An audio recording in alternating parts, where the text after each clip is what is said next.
In? Good. So if you can just introduce yourself, where you're from, name, all those. My Christian name is Virgil. My Indian name is Papu, which means smoking in my language. My grandma named me.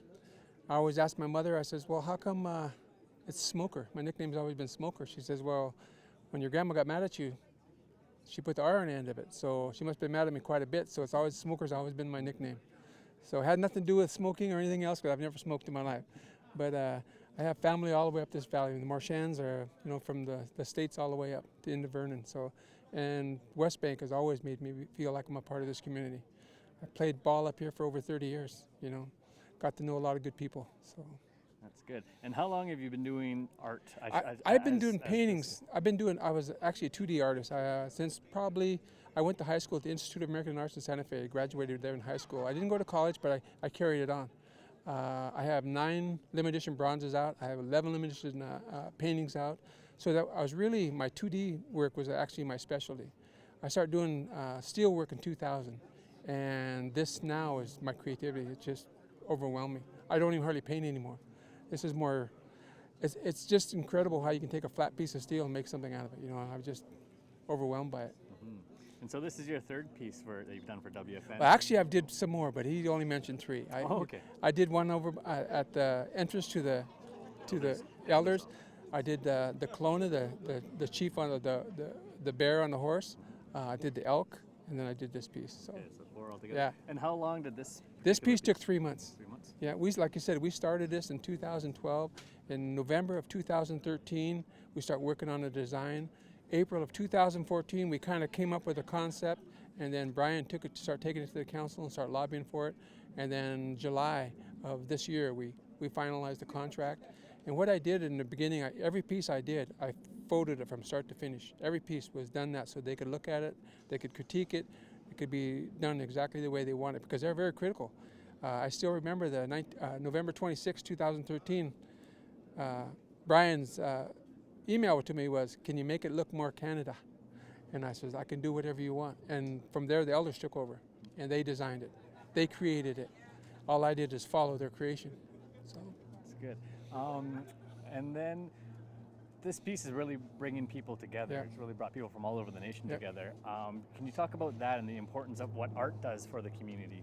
Well, just like I was talking about when Grouse was talking about his language, and I was talking about my uncle, who was part of the Band of Brothers. He talked about the language, how important it was, how the Navajo code talkers changed history. Well, that's how powerful our language is. That's something you can express to these kids. They don't understand how powerful they are. And when I start looking into it, referencing it, and looking into the books, I was really shocked that there wasn't much about Native American participation. Yet, they were the largest group of any group that participated in our wars, And I was really shocked at that. And actually, I was upset about it. I talked to my wife about that, and I was kind of discouraged. I said, wow, we have no pieces out there that really showcase our people, the Native man, the Native woman, the soldier, which I think is very important. But not only that, the people who never made it home, who paid the ultimate sacrifice, I don't see any of that. And today, before I came up here, I looked on the internet again to see if I could find something that even resembled this piece.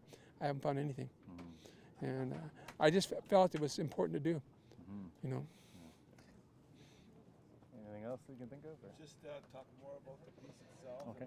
Maybe each individual part. Yeah. Well, like I was just talking about, the first piece that I did for our monument back there, I stuck on there. I actually donated a piece for Westbank First Nations. I'm not sure if it's in the Veterans Program or where, but there's somebody from up here seen it, asked me about it, and I donated a piece for that. So that was a really important piece. I think they felt the same way, that we don't showcase our Indian people, in our. And so, in relation to this particular piece, it was talked about in the opening, including the male and the female perspectives and the representation. Can you talk about that in a more personal? Well, my piece always had the woman. I look back to find my emails from Brian. When me and Brian first talked about it, he had a set design. It was just a flat piece. First, it was just a man, a Native man. And then it was a Native man and a Native woman. And then it was a Native man, Native woman, and a poppy flower. And it was just a flat piece. And I somewhere in between that, I sent him a picture of it. I said, this is my concept. This is the idea I have. Well, we finalized the design on November 21st. I'll get an email from him November 26th.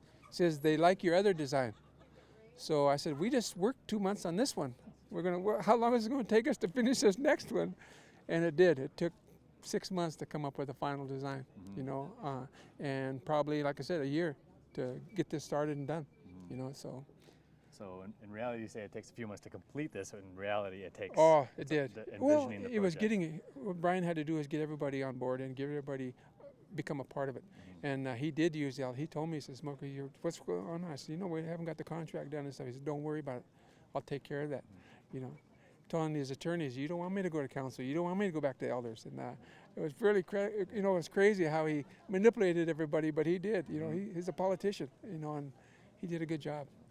And like I said, I told my wife that time about, gosh, this is, politics always keeps artists out of their own hometown, basically. It happens everywhere. I've done a monument for Geronimo in Arizona, and I'm not even an Apache, but yet they brought somebody from Washington State to do a monument. And I seen the reasoning, because there's so much infighting, and there's so much, animosity toward each other. I was really shocked, but I'm glad I was a part of it. But here, I always felt I was a part of the community. They've always made me feel home. And is there a message you can pass on to future artists or those who might be aspiring to be an artist such as yourself? I always tell people, just keep trying, keep plugging at it. You'll eventually find I guess, like me, I always thought I was good. I mean, with the painting and stuff, I went in, I competed with other artists. I did really well at it, but I never found anything that clicked. Finding the steel work, I've done wood carvings, ice carvings. I've done bronzes, I've painted, I've done everything. When I got into steel, it was something that just clicked.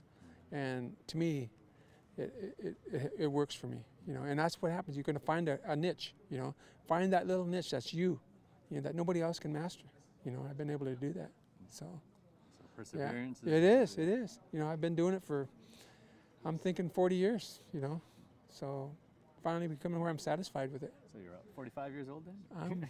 I wish. You don't have to ask. Yeah, don't do that. There might be some young girl out there. We just get a photo of you guys, a video photo.